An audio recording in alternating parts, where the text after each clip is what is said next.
একটা কাজে আসছিলাম, তাই এই গাছটা দেখে গেলাম। তার আশেপাশের পরিবেশটা এটা অনেক সুন্দর।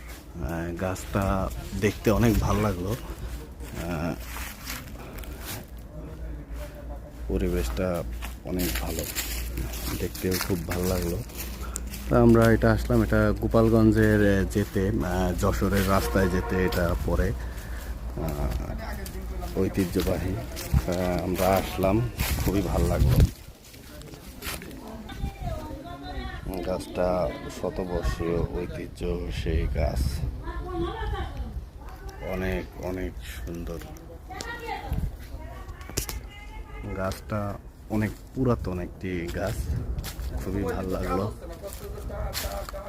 ভালো গাছটা, এটা দেখায় খুবই সুন্দর।